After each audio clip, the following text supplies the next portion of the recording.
Hello, good evening. My name is Dave Gagne. I'm going to bring to you a presentation or a preview of the upcoming Board of Selectmen meeting scheduled for March 18th.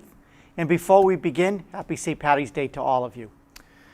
Due to the coronavirus, and we know there's a lot of information out there at this point, we know that we are supposed to do everything that we can to minimize interaction with each other in an attempt to mitigate the spread of it. Governor Baker has just released an executive order in which he is requiring and mandating that we do everything that we can to minimize public gatherings.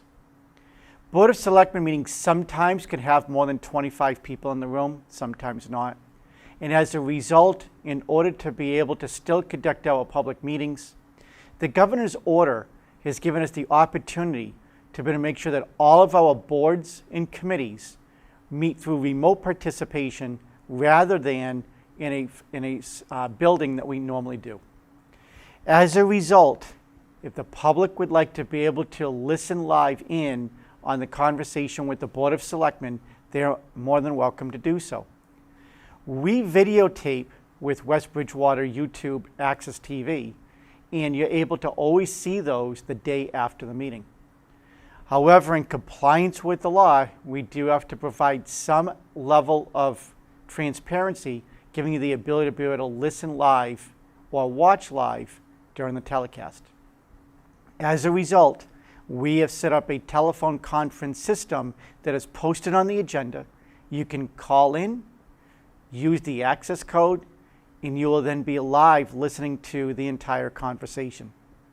We do ask that you place your phone on mute, as anything that happens in the background will be picked up and will obviously be a distraction. The board chair always has the final say and discretion as to whether or not he or she allows somebody to be able to speak to the board. So tomorrow night, if the board chair so chooses to allow public to speak, then he will open the mic up and then he will ask you to speak through the phone. We all recognize that there will be a level of confusion if multiple people try to speak at the same time, and we will do our best to get through that. These are certainly trying times. It is certainly a little bit different than all of us have probably experienced through our lifetimes, but together we'll get through it and we'll be better for it at the end. On to the agenda. The first item on the agenda is we have a new cleaning contract for the town hall, so I'll ask the selectmen to ratify that. There is one non-union personnel contract that is up for ratification, our vehicle maintenance superintendent. And then because of the coronavirus and the new declaration by the governor, we cannot hold our special town meeting on March 30th as originally planned. So the board will then discuss as to what their options are. Basically, their options are either one, to cancel it, or two, to continue it.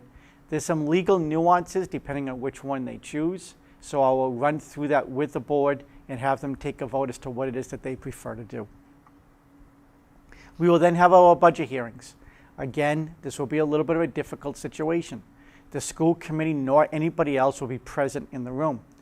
The school committee will then make its budget through the phone, and so again, we will ask everybody else to make sure that their phone is on mute, listen to the presentation, and at the very end, if the chair allows us to be able to ask questions, then you will be able to ask questions at that point.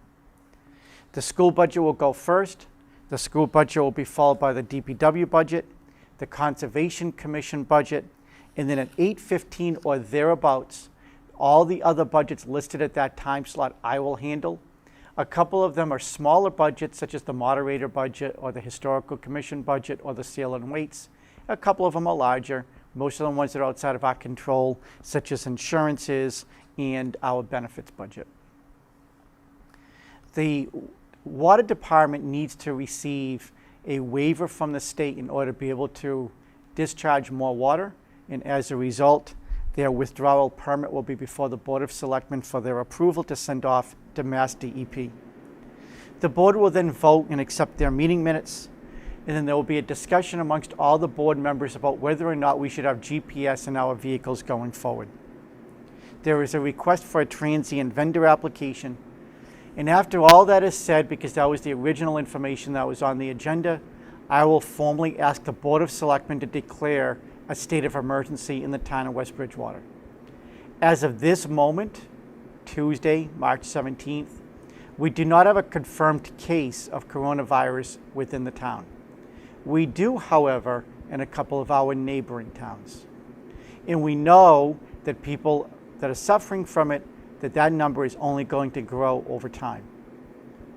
As a result, it's had a major impact on what we do. We know that there is going to be some lost revenue within the town.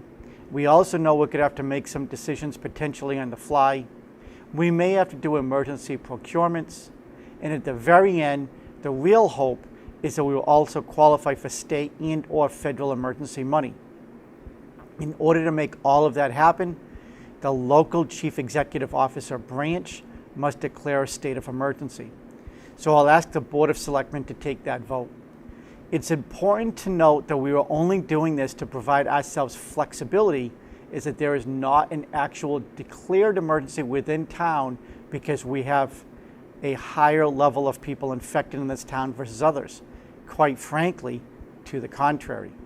But I want to make sure that the board and the town is as proactive as possible so that way we allow ourselves flexibility in the future and the potential for reimbursement of funds. Under my report, I will have a conversation with them in reference to a digital billboard extension permitting process that the vendor is asking for.